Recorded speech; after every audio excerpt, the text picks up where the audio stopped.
Today I effed up when I 25M, learned the language my GF 22 speaks when she gossips with her friends. My GF is South African. Her native language is Afrikaans. I've been learning how to speak Afrikaans without my GF knowing. I secretly applied for online courses that I've been using on and off for more than a year now. My plan was to surprise my GF and her family with my American Afrikaans when I finally meet her parents in person for the first time later this year. I never intended to eavesdrop or anything, but learning Afrikaans in secret accidentally exposed me to sensitive information that my GF was sharing on the phone with her Afrikaans-speaking friends from South Africa. It was gossip I was not supposed to understand, but eventually I did. This is what I've heard in the past few months.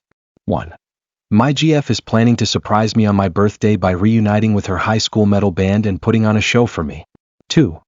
My GF wants to tattoo the names of literally all the Harry Potter spells on her back, but she doesn't know how to tell me because she's afraid I'll talk her out of it. 3. My GF casually mentioned that one of the unexpected differences between her glasses and her contact lenses is that when she's on her knees looking up at me with her glasses on, my penis looks much bigger compared to what it looks like through her contact lenses, which is why she's keeping her glasses on during sex. 4. My GF is convinced that my parents are swingers, because apparently there are always attractive couples hanging out at my mom and dad's house whenever we visit. 5. My GF secretly finished the entire series of Better Call Saul without me, even though we agreed to finish it together, so now she's pretending to have no idea how the show ends. 6.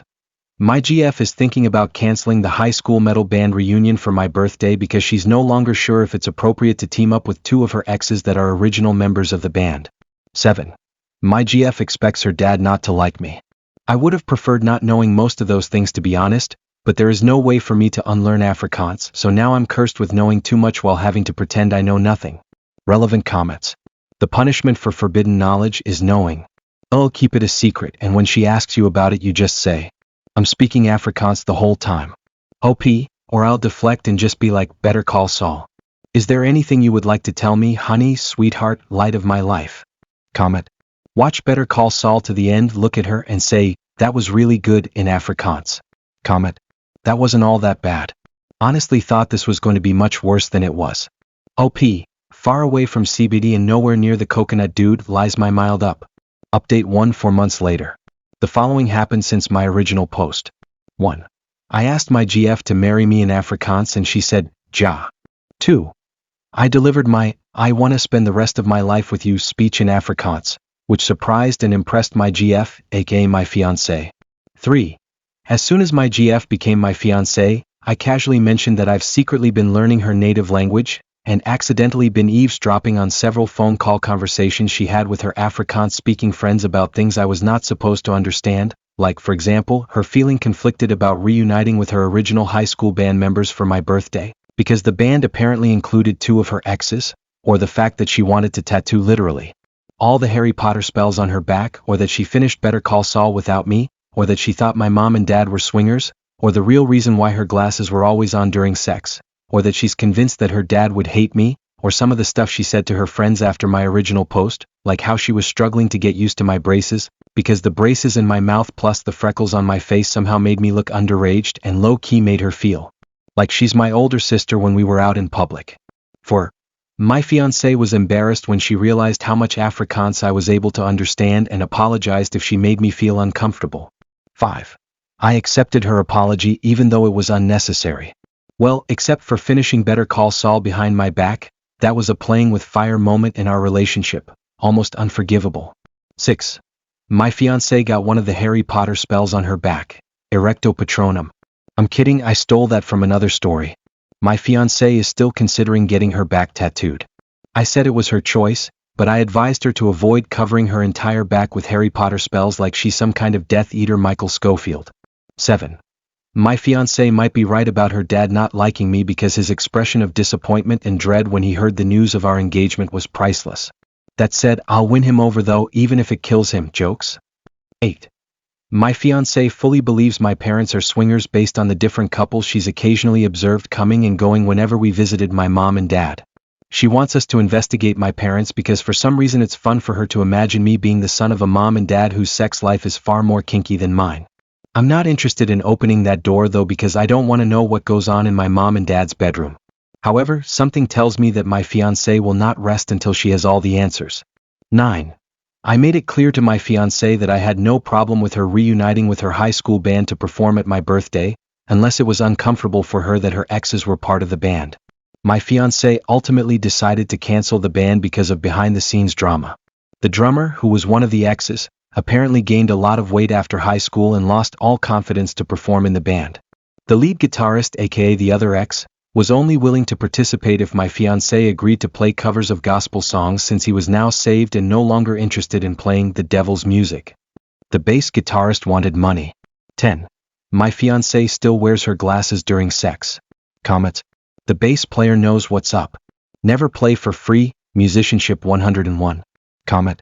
None of these things seem to be very damaging to a relationship. Your girlfriend actually seems considerate, wanting to surprise you but not knowing if it will hurt you and worrying about how her family will like you. Could be a hell of a lot worse, and of course never worry about the penis thing. Not the size but how you use it right. Comment. Except that she watched all of Better Call Saul without him. That's just downright rude. Update 2 17 months later. Last time I was here, I shared an update related to my original post, but I deleted that update because I was keen to tell the internet, aka all of you, that my GF and I got engaged. However, since then we've not only gotten ourselves unengaged, we've actually broken up. In my original post, my ex-GF, who was still my GF back then, had a wild theory that my mom and dad were swingers just because they always had people at their house. I never believed it, but I thought it was hilarious that someone thought my parents were that interesting. Not gonna lie, I struggled to move on after my relationship ended. My apartment had too many memories of my ex, so I called my parents to ask if I could stay with them for a bit, just to clear my head. My parents said yes. My dad offered to pick me up, which I accepted. What should have been a 10-minute drive unexpectedly turned into a 45-minute drive because my dad decided to take the longer route back to his house. When my dad was done making dad jokes to help me get over my breakup, he started doing that weird dad thing where he's trying to bring up an awkward topic, but it's too uncomfortable for him to just spit it out, so he ends up saying a bunch of words that only he understands. I was forced to interrupt my dad and basically beg him to make sense. My dad said since it was unclear how long I was gonna stay, he felt compelled to prepare me for what I might see at the house. If my ex was present at that moment, she would have punched me on my shoulder and said, "I told you," because my dad confirmed her swinger theory, which no longer made it a theory but the truth, or as I like to call it, trauma. By the time my dad and I finally made it to our destination, my dad made sure I knew everything I needed to know. I made a list based on what I learned from my dad. 1. Both my parents were swingers when they met. 2. Swinging was not something my parents wanted to do while raising kids, so swinging was prohibited when my parents became parents. 3. To see if they still got it, my parents switched back to swinging when they had the house to themselves again, and lo and behold, they still got it. 4. Hosting swinger parties was something my parents did frequently, usually with themes. 5. My parents were planning to host another swinger party, but my mom was leaning towards calling it off so that I could come home and stay for as long as I wanted. 6. If my parents were forced to cancel, it would be the first swinger party they called off since COVID. 7. The theme was prom night. I never expected my dad to go that hard in the too much information category, but as soon as he crossed that threshold, he got it all out of his system. I stayed with my parents for a total of 2 days before it became abundantly clear to me that knowledge might be power for some people, but for me, knowledge was punishment. My mom, who was unaware that I low-key knew she was swinger mom, attempted to convince me to stay longer, and she almost succeeded, but I was done with my dad using our father-son bonding time to play guess which one of our neighbors are also swingers. I used an Uber to get back to my apartment. No more dad rides. I've never been so happy to return to a place that was haunted by my failed relationship. OP on why the relationship ended. My ex and I broke up because of a tattoo. Her friend passed away, which prompted her to literally get his name tattooed on the back of her neck. The friend was someone my ex used to sleep with before she met me. I made it clear to her, prior to the tattoo, that I understood that it was her body to do with whatever she wanted, but as someone who was prepared to be with her forever, it was going to be uncomfortable for me to see another guy's name on her body for the rest of our lives, especially the name of a dead guy she had casual sex with. My ex got the tattoo anyway. The tattoo was small and barely visible. That was her defense. I knew it was there. That was enough. It was also very visible in the doggy-style position. Sorry for the TMI. We argued about the tattoo until we eventually said enough hurtful things that could never be unsaid. Clearly, the tattoo was worth losing me because the tattoo is still there and I'm not. Comment. I can't stay here. Too many sad memories.